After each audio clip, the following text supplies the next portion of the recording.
First things first, do you guys think he's actually crouched over on the carpet filming these, or do you think he has just a cutout carpet that he's using with like a desktop setup that he has, and it's just like him at a desk?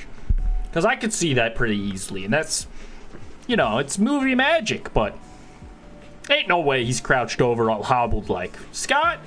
At his age, I just feel like times they aren't. What am I saying? The carpet. Is it real carpet or is it a cutout? Let me know your theories.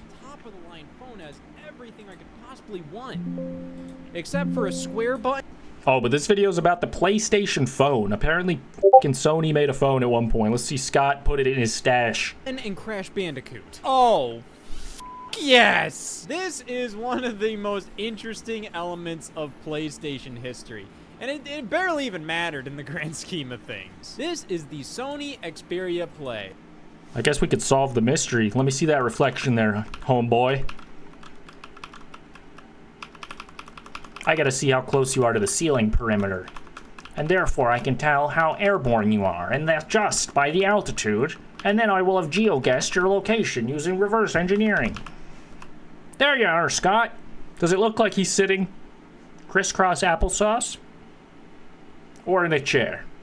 The theory continues. Can you watch Pat God? Thanks. Any video in particular, or just Pat God? Best of? How safe for work is he? Is he a good Christian boy? It's just way easier to call it the PlayStation phone because... Why is this video so fucking quiet? Dude, hold on, sorry. It's pissing me off! Then I'm gonna forget to turn my fucking volume down and get goddamn little ass blasted in the next Tuesday. What it is. It's fine. And for the longest time, a PlayStation phone was heavily rumored. I remember ideas of like, oh my god, the next PSP is going to be a phone. The next PSP is going to be a phone. Didn't help that in 2009 you got the PSP Go, which... That's what the gossip mill sounds like when they were making up these rumors. It's going to be a phone. But it wasn't a phone, was it, dumbass? And you were talking to me like a kitten. Would you look at that? These are both shockingly similar. They do have a couple of major differences, but at the end of the day, the Sony Xperia Play phone is very much like if you took a PSP Go and you just put like Android on it instead of the PSP's operating system. While the whole slide mechanism was introduced on the PSP Go, I mean, that was a big cell phone-esque thing. This phone right here, Bro got 3 phones. If I was Mrs. Waz, I'd be a little worried. Bro got one for the plug, one for the hose, and one for God knows what, gaming and all that. Ain't no way he being faithful. Like $5 on eBay or something. And it is, in fact, the first cell phone I owned. Which, hey, if this is $5, you must think, oh, well, the Sony Xperia Play must be worth like hundreds.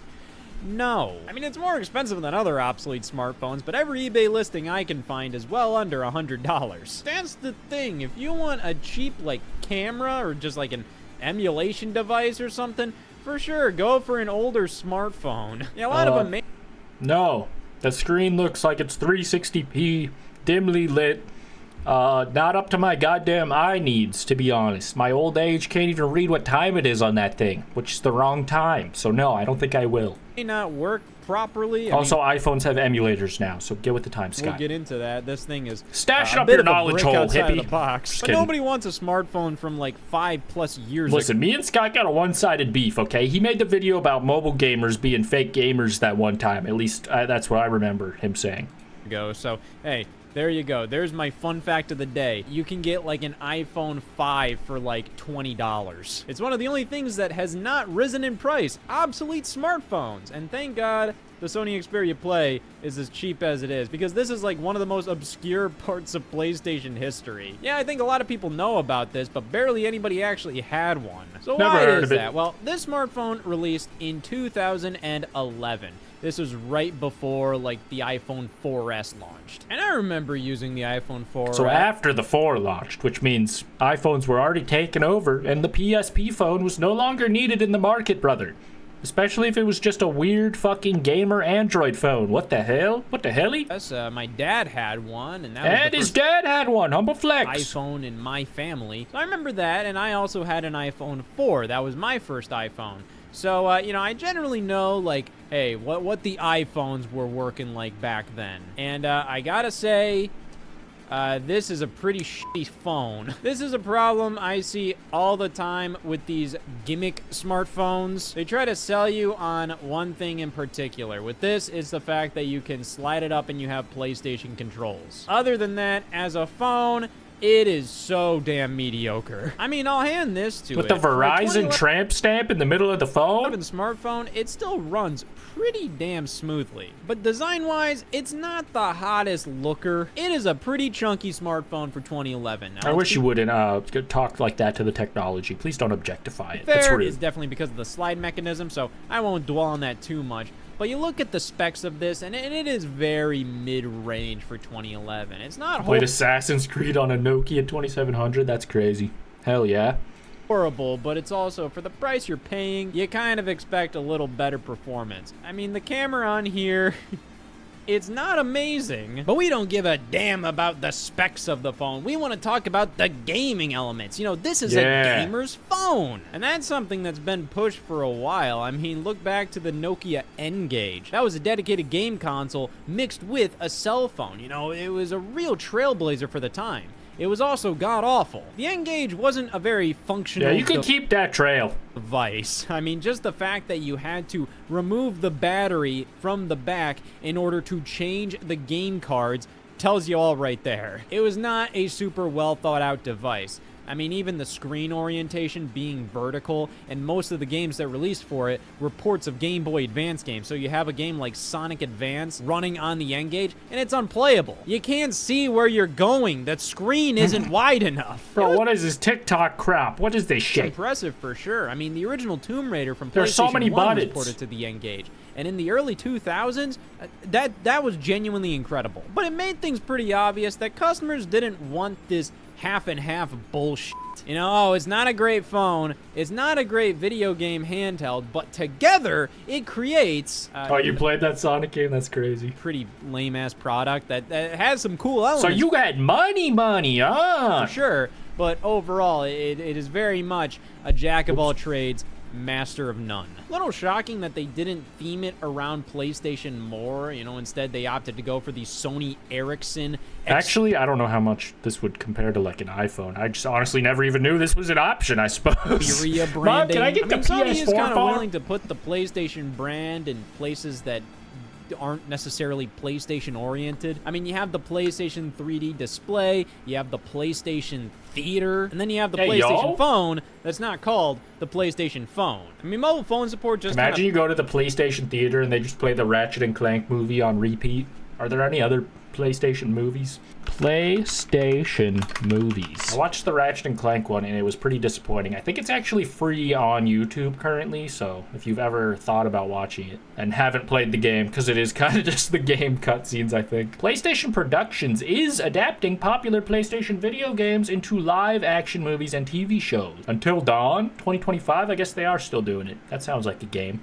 Gran Turismo. Occur. Felt like it was the obvious step for Sony to take with the PSP line. I mean, the PSP already felt like it was the do anything and everything device. You can use it to browse the web, watch movies, play console quality games. So adding a mobile phone to the PSP made sense. And, you know, they kind of did. With the introduction of the PlayStation Vita, they offered 3G support on this thing. Yeah, exclusively through AT&T. The only time I actively remember an audience booing Sony at E3 2011. But this was more so to allow you to play online multiplayer on the go or browse the web, but I mean, it felt like it just didn't make any sense. Why would you do that? There's nothing that you really need. Dude, these things always looked so cool, but I could never, I didn't know anything about them, to be honest. They just always looked cool. To do that with on the PS Vita. Yeah, it's kind of nice to have it as an option, but I don't really think the Vita took advantage of the 3G support whatsoever. It kind of just felt like another thing to add to the lineup of features and nothing more. So obviously the answer wasn't adding a phone to the PlayStation Portable. It was adding the PSP to the phone. Why does this look so much shittier?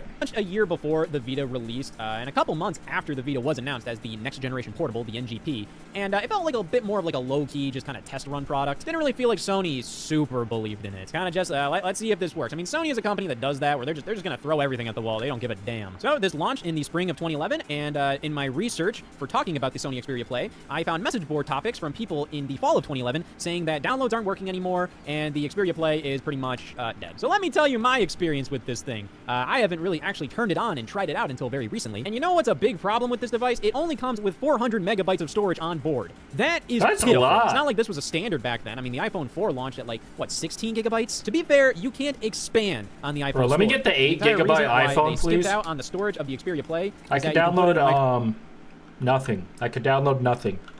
Fucking Fortnite, I think, had like a 30 gig download after the original download or some shit. It's a standard back then. I mean, the iPhone 4 launched at like, what, 16 gigabytes? To be fair, you can't expand on the iPhone storage. The entire reason why they skimped out on the storage of the Xperia Play is that you can put in a micro SD card. Here's a big problem for me. I'm a fucking idiot. You need to make little mini versions of the PlayStation SD cards.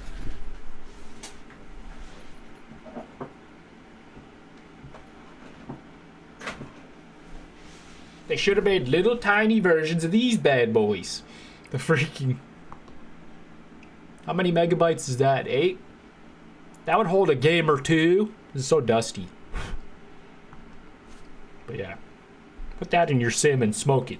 I'm going to be honest, you can definitely laugh at me for this. I'm not going to completely fault the Sony Xperia Play for this. But you see this right here? That is where your SIM card goes. And then right here is where the micro SD card goes. Don't put the micro SD card in the SIM slot because it's stuck in there. I lost a 200 gigabyte micro SD card fitting in there. I don't even know if a 200 gig micro SD card would technically work on this thing. It's probably a little too big for it. Like in terms of the tech specs, like it might be way too much for the Sony Xperia Play to handle. But it was the only one that I knew of that I had on hand. So I put it in here. But Scott, I bet you know a lot about being too big for what you can do with it, what you could fit in there with you. I bet you know all about that. You know, being all well endowed. I realized I actually put it in the SIM slot because it's literally right next to the micro SD card slot. Anyway, you have guys fucking looping. None of these work. But this app is primarily for mobile games that have been optimized for the Xperia Play. This is amazing. We need to get me this phone. I need to have it. Just kidding. Looks like shit. What's Star Battalion? Sims 3? The worst version? I saw they released Sims 2 on Steam. I was tempted to freaking rebuy it, but maybe I'll just boot it up on the PS2 after I dust off that SD card again. Meaning it uses the controls down here. And yeah, for the most part, they're pretty much the same as the PSP Go, except instead of a standard analog stick in the middle here and start and select buttons here, we have two touchpad things. These are very how we touch that? It's kind of just a way for them to give you analog control, but they aren't sticks. This is another touch input. So, like, I'll hand it to them. Like, it does definitely solve the problem of, I just noticed this phone has titties. Using a touchscreen analog stick on the screen, your thumbs are in the way. It solves that problem, but using a touchscreen analog stick still isn't very good. It's got little we have nipples. This settings button here, which oddly reminds me a lot of what you see on modern controllers, how we replace this. Not nipples. They have joysticks, which is different. Buttons with like share and options. This looks like the options button. And then we also have L and R buttons. They're a little slanted, so you know they kind of point more downward compared to the PSP Go shoulder buttons. Okay. Works. And I think this is pretty cool because I remember this version of Tetris back in the day on my iPod Touch and iPad and all of that. Like, this was the Tetris mobile game of my childhood. And you know what's really fucking weird? It's preloaded on the Xperia Play. It works in its entirety. And it doesn't use the damn controls. Yeah, this only works with the touchscreen, and this only works in portrait mode. When you actually flip out the PlayStation controls, it doesn't work. It may pause the game, but that's about it. Very strange inclusion. I mean, you know, hey, it's Tetris. Everybody loves Tetris, and Tetris is like the perfect game to just have preloaded on your phone. Hey, man, it's dog shit. Just be honest. Come on. But it's so strange to me that they preloaded a version of Tetris that doesn't take advantage of the main gimmick of this video game-centric phone. So overall, there's not really a ton I can do with the Xperia Play. I can't even use the internet properly with it. Like, it always just gives me error messages. That doesn't mean it isn't still a damn cool device. And people are able to get this thing working. You can still put emulators and ROMs on it, and that's what a lot of people did back in 2011 because this phone ran Android, and Android is pretty emulator friendly. So yeah, this was the perfect phone for the on-the-go gamer. The problem is, like, this is such a niche market, man. Don't get me wrong, it's incredibly nice to have dedicated video game controls on your smartphone. This day and age, though, I'm just going to tell you how I feel. I don't need dedicated video game controls on my smartphone. I can wait till I get home if I really want to play a video game with a controller. Or if I'm going to go somewhere and I know I'm going to have time to play a video game, I'll just bring a dedicated portable. Honestly, the idea of an... I agree. No need to game in public. That's a shameful act. Good video, Scott the Waz. I'll link the full video in the future description. Scott the GOAT.